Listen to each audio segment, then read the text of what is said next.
সৌভাগ্যের বিষয়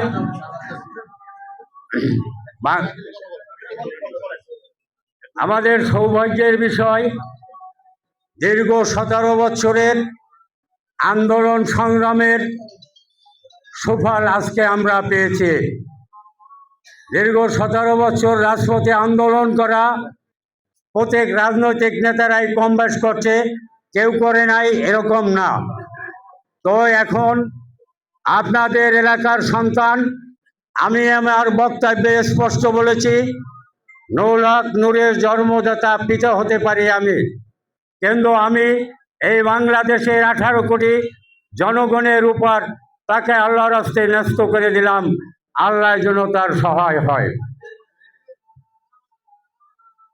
তো আপনারা দেখছেন প্র্যাকটিক্যাল 18 সালের কোটা সংস্কার আন্দোলন থেকে সে যতটা আন্দোলন করছে, এটা জনগণের উন্নয়নের জন্য, জনগণের মঙ্গলের জন্য।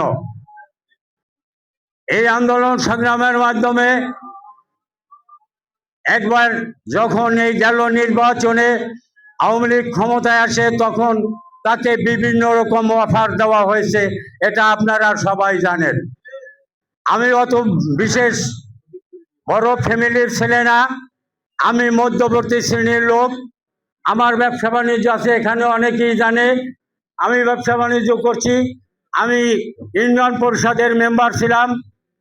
আল্লাহর রহমতে, আপনাদের দোয়ার বরকতে আমি স্পষ্ট কথা বলতে পারি, আমি আমার এই ইউনিয়ন পরিষদের একটা গম, একটা চাউল, একটা সালিশি করিয়া কেন্দ্রগণে 10টা টাকা নিয়ে আমি আমার এই ছেলে সন্তানকে খাওয়াই নাই। আল্লাহর অশেষ রহমত, আপনাদের দোয়া। সে যতবার মানে এই কি আন্দোলন সংগ্রাম করিয়া বিভিন্ন সময় তার উপরে যে অন্যায় নির্যাতন হয়েছে, এগুলো আপনারা সবাই জানেন, কিন্তু সে ঘরে বসে থাকে নাই। আজকে সকালে তার উপরে নির্যাতন হয়েছে, বিকালে সে মাঠে ছিল। 2-4 জন লোক, তার তো ওরকম বেশি ছিল না। তারপরে সে ওখান থেকে যখন দল করার পর ওই আওয়ামী লীগ সরকার তাকে নিবন্ধন দেয় নাই। এটা আমাদের জন্য, আপনাদের জন্য, সকলের জন্য একটা মাইনাস পয়েন্ট ছিল। ওই সময় যদি তাকে নিবন্ধন দেওয়া হইতো, তাইলে দল আরো উন্নয়ন হইতো, আরো ত্বরান্বিত হইতো।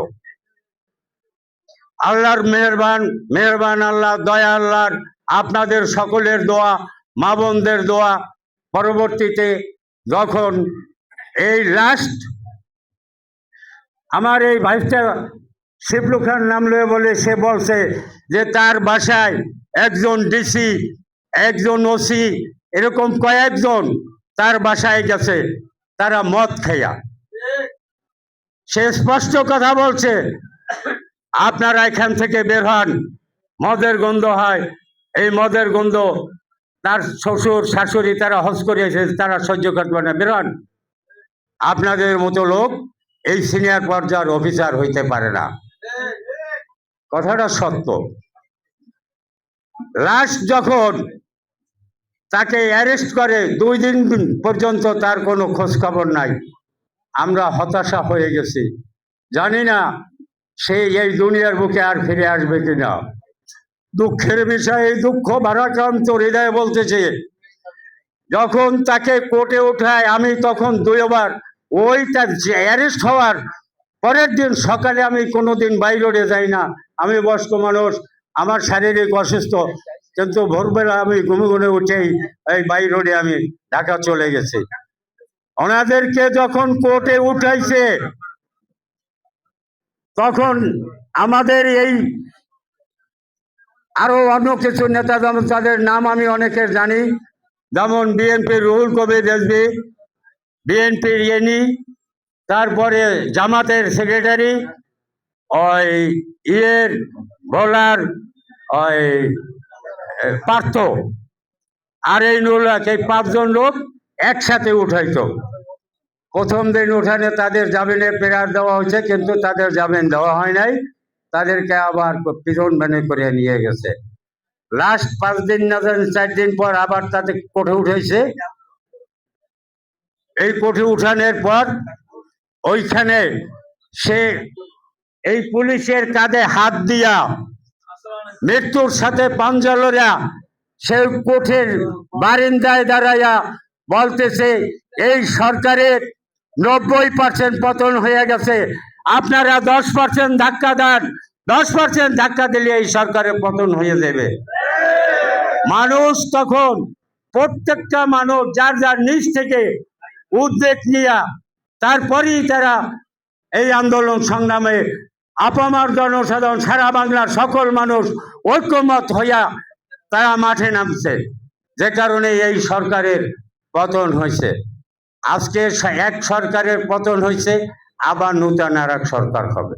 আমাদের সবাই একটা আশা আকাঙ্ক্ষা থাকবে আগামী দিনে যারা এই দেশের প্রধানমন্ত্রী হবে আর যারা মন্ত্রী হবে তারা যেন এই কাজ আর না করে, আমাদের দেশের মানুষের মঙ্গলের জন্য যে কাজ করে, যাতে করে আমাদের এই বাংলাদেশের 18 কোটি মানুষ খাইয়া পড়িয়া চলাফেরা করিয়া যার যার মানিজাত রক্ষা করিয়া চলতে পারে। আমি এইটা যারা ভবিষ্যতে নির্বাচিত হবে তাদের প্রতি দাবি করি। আমরা বিগত দিনে এই দেশে অনেক, আমার বয়স ইনশাল্লাহ কম না, ওই সরাব্বাই কতবার জানি না, সম্ভবত তার সমসাময়িক বয়স হবে। আমি পাকিস্তান পিরিয়ড দেখছি, এরপর যত নির্বাচন গেছে সবাই দেখছি, কিন্তু আমাদের দেশের এই 10 মিনা গলাচিপার উন্নয়ন এখন রাস্তা দিয়া যাওয়া যায় না, কিসে গনে বোঝায় ধুল মারে, পিছের দিকে ধুল মারে। অতএব আপনারা দোয়া রাখেন, আপনারা সাহায্য সহযোগিতা করেন, আপনাদের সাহায্য সহযোগিতা ছাড়া কিছু হবে না। আপনাদের সাহায্য সহযোগিতার হাত বাড়ায় দেন, আপনাদের হাত বাড়াই দিলে আমি একটা স্পষ্ট কথা আপনাদেরকে বলি, আমি বিপিনুরের বাবা, আমার ব্যক্তিগত কোনো লাভ লাগবে না, আমি লাভ চাই এই গলাচিপা 10 মিনা পটুয়াখালীর মানুষ যেন তুমি মরার পরও যেন তোমার কথা স্মরণ করে, এই কাজ করে ইনশাল্লাহ এই দেশের মানুষকে দেখা যাবা। আমার কোনো চাওয়া পাওয়ার কিছু নাই, আল্লাহ আমার যা রাখছে তা দিয়ে আমি চলতে পারি। তো আমি আপনাদের কাছে অনুরোধ করব, আপনারা এই বৃহত্তর বরিশাল বিভাগে 2 জন ভিপি পাইছেন, 2 জন, একজন পাইছেন ভোলার তোফায়েল আহমদ, আর এই পাইলেন একজন বিপিনুর। কজন? 2 জন।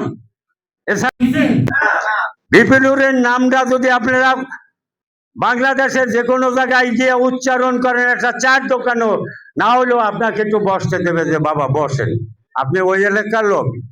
এটা আপনাদের জন্য সম্মান, এটা আপনাদের দোয়াই হয়েছে, আমার দোয়াই না, দেশবাসীর দোয়াই হয়েছে, আপনাদের দোয়াই। আবার সে বাংলাদেশের একজন জাতীয় নেতা হয়েছে, এটা আপনাদের দোয়াই। এবং একজন জাতীয় নেতার সাথে তার রিলেশন, যেটা সেই জাতীয় নেতা এই জনাব তারেক রহমান। বাংলাদেশের বিএনপির অনেক সিনিয়র নেতা আছে, তার চেয়েতে তারেক রহমানের ওঠা বসা কথাবার্তা আমার মনে হয় আমার ভাইস্টায় জানে বিপিনুরের সাথে বেশি।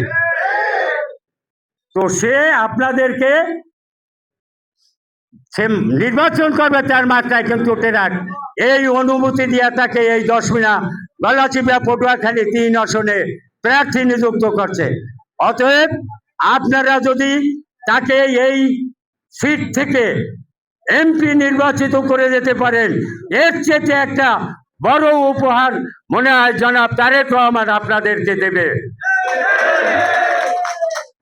আমি আর আমার বক্তব্য দীর্ঘায়ু করব না, আমার শারীরিক ভালো না, বক্তব্য দিতে না। তো ভুল ত্রুটি হলে সবাই নিজ গুণে ক্ষমা করে দেবেন, এবং সবাই এই নূরের জন্য দোয়া করবেন, এবং আপনারা আপনাদের চেষ্টায় ইনশাল্লাহ সে সফল হবে 100%, এতে কোনো যদি কিন্তু নাই।